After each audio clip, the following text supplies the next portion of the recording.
Salve segunda-feira, aquele abraço, uma ótima semana para todo mundo, começando, dando um ótimo bom dia e falando principalmente do que rolou no final de semana. Mas a notícia principal, sem dúvida alguma, a demissão, na minha opinião, covarde do técnico Márcio Fernandes do comando bicolor na noite de ontem, depois do empate difícil contra o Bragantino, naquele gramado horroroso do Diogão, em que até o próprio Nicolas, mais uma vez, desabafou em nome dos jogadores, quando todos os jogadores fizeram protesto no início da partida. A vitória azulina, 3-0 no clássico contra a Tuna, credenciando o Remo, depois de uma semana muito ruim, com o impacto do Capitão Poço, a desclassificação na Copa Verde, e o Remo agora tem uma semana de trabalho pela frente, e o Paysandu já tem a Copa Verde no meio de semana pela Copa Verde com o Manaus na quarta-feira no Mangueirão. Vamos falar tudo, vamos falar e dar a nossa opinião, e você pode participar deixando a sua opinião também aqui no nosso Tomazão TV, beleza? Basta dar aquele like esperto, se inscrevendo no canal, acionando o sininho para receber as notificações e participar com a gente. Eu vou começar direto e reto, tá? Até coloquei esse post ontem à noite, depois que tomei conhecimento da demissão. Covardia, eu usei a palavra. Agora, eu não sou dirigente, não estou dentro do Paysandu, né? Eu tenho apenas o direito de dar a minha opinião, fazer a crítica e ser criticado também, se for o caso. Ninguém é obrigado a concordar comigo, mas acho que foi uma covardia. O Márcio Fernandes chegou ano passado para fazer 13 jogos comandando o Paysandu, depois de todas as lambanças feitas pelo Hélio dos Anjos, e tinha que ganhar 6 jogos em 13 e ganhou 7. Tá? E agora começa uma temporada, num planejamento que foi iniciado com a renovação do seu contrato, e ele, com uma proposta melhor para deixar o clube indo para a Ponte Preta, preferiu ficar no Paysandu, né? E iniciaram o trabalho para fazer uma temporada vitoriosa. E não deixaram. Nada contra o Felipe Albuquerque, mas acho que isso deveria ser colocado à tona. Eles não se davam bem. O Felipe Albuquerque, desde a época do Vila Nova, não gosta do Márcio Fernandes, não gosta do trabalho dele. E teve que aturar, porque chegaram juntos. E quando chegaram juntos, rejeitados do jeito que chegaram, e o Márcio acabou dando a volta por cima, eu acho que o executivo também deveria sair junto. Porque se o trabalho não está dando certo, a culpa também é do executivo de futebol. Sabe quantos jogadores o Márcio Fernandes indicou para o Paysandu agora?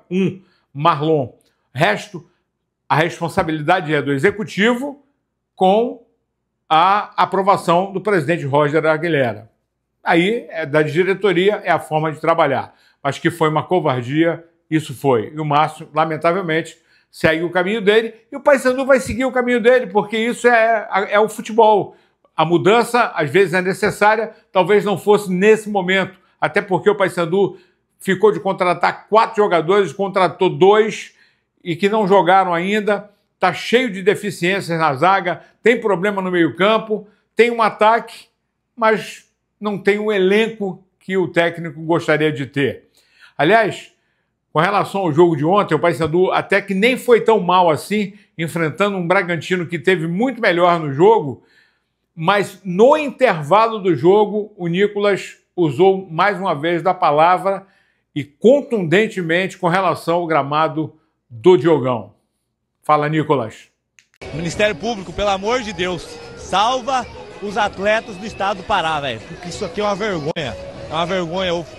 Entra ano, sai ano, eu falo das condições do gramado, que é perigoso, extremamente perigoso, não só pra gente, é pra todo mundo. E aí, o ano passado, eu dei um discurso totalmente político para ver se alguém tomava alguma consciência, mas ninguém tomou nenhuma consciência. 2019, 21, 22, isso que é uma várzea, uma vergonha pro estado, pro futebol e pro estado do Pará, porque não tem condição de jogar um futebol. O nosso protesto foi em relação a isso, né? Um pouquinho mais de apoio do nosso sindicato também, que não, até agora eu não vejo trabalhar, não vejo fazer nada pelos atletas dele, que eles são remunerados por causa disso, eles pegam uma porcentagem dos direitos de arena dos atletas. Se ninguém sabe, que fiquem sabendo agora. Então, enquanto não tiver uma responsabilidade, enquanto não tiver alguém que tome a frente de verdade por isso, não vai mudar, não vai evoluir e os jogadores vão continuar não querendo vir para cá. Quanto mais, e a gente fala toda vez no início de temporada, fiscalização, vistoria, comissão de vistoria da federação, gramado é fundamental para o espetáculo, para o futebol, para que se evite contusões, para que se evite uma série de coisas e que o espetáculo seja à altura daquilo que a gente quer, daquilo que o torcedor paga. Hoje, Mangueirão e o Estrelão, lá em Augusto Corrêa, são os dois melhores gramados. E Augusto Corrêa fica do lado de Bragança. Não seria muito melhor espetáculo? Pois é, mas fica aí a crítica e tomara que as pessoas responsáveis possam tomar a devida providência. Agora, quem virá para comandar o Paysandu? Agora vamos ficar na expectativa para saber quem será o novo técnico do Paysandu, já que o Márcio Fernandes deixou o comando... Deixou não, tiraram o comando dele ontem à noite e ele agora segue a vida dele como treinador, com certeza num outro lugar, que ele seja muito feliz, até porque, não é porque é meu amigo, mas é porque é um grande profissional e já demonstrou isso, comandando vários clubes, o Remo e agora mais uma vez o Paysandu. E a vitória do Remo no clássico contra a Tuna, realmente com um detalhe, a Tuna ela teve envolvimento no jogo, conseguiu ter a posse de bola, teve volume de jogo. O problema da Tuna é finalização. Não tem finalização o time do Inácio Neto. Precisa ser contundente. E o Remo tem a categoria de alguns jogadores que fazem a diferença.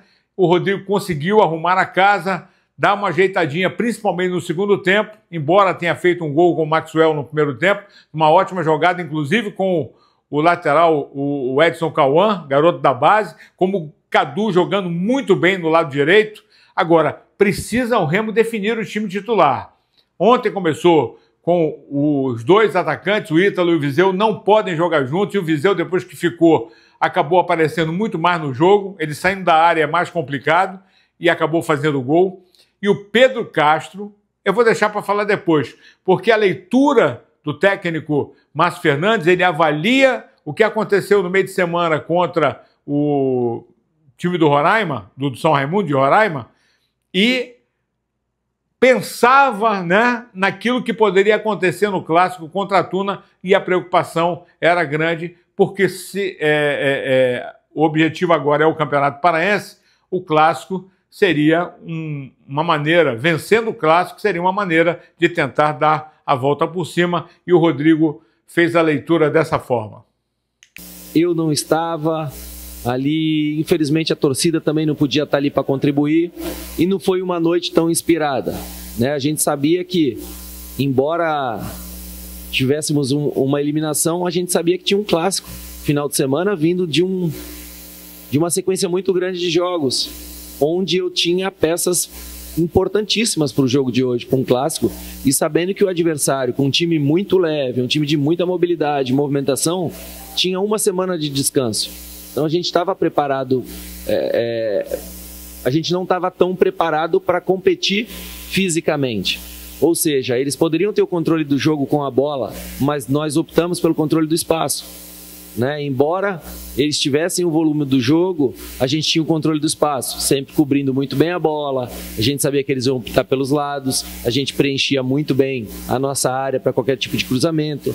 Então, todos os cantos do nosso campo defensivo, a gente estava sempre com superioridade. A gente nunca encontrou ali uma Tuna 2 contra 1, 3 contra 2, a gente sempre tinha com um jogador a mais. Né? E erramos muito a saída de bola.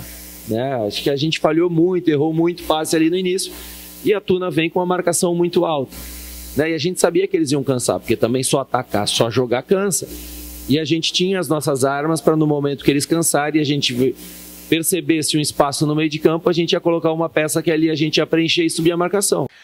Aí o técnico Rodrigo Santana avaliando a vitória, importante, o Remo agora tem uma semana cheia para o jogo contra o Santa Rosa no próximo sábado no Mangueirão, 18 horas. O Paysandu joga quarta-feira pela Copa Verde contra o Manaus e no domingo já tem o Independente na Curuzu, jogo na Curuzu. E tomara que o gramado, pelo menos nessa semana, seja recuperado para que possa ter em boas condições. os 8 primeiros, independente do jogo de agora de manhã, entre Águia e São Francisco, o Águia pode subir na classificação, porque tem 4 pontos, pode ir a 7, e dependendo do saldo, pode passar o Cametá e se igualar ao Cametá, indo para a 6ª ou 7ª colocação. Remo é o primeiro com 13, Paysandu com 11, com 10 e o Bragantino com 10. O terceiro, Castanhal com 9, acho que classificados. Tuna com 7, Cametá com 7, Capitão Poço com 6. Mas teremos o jogo de agora de manhã. Logicamente tem gente que pode estar assistindo o vídeo depois do jogo, o Águia contra o São Francisco. E deixei como última notícia, até para agradar os meus amigos assinantes, e que uma falha ontem não ter colocado, tá aí, ó.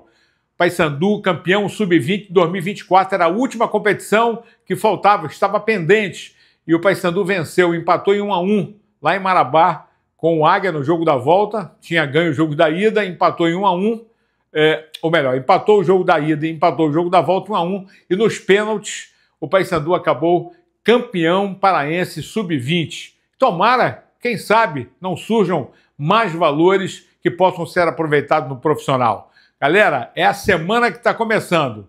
É isso que tínhamos para hoje. E se tiver informação, se tiver novidade, pode se ligar no Tomazão TV. Um abraço e uma abençoada semana.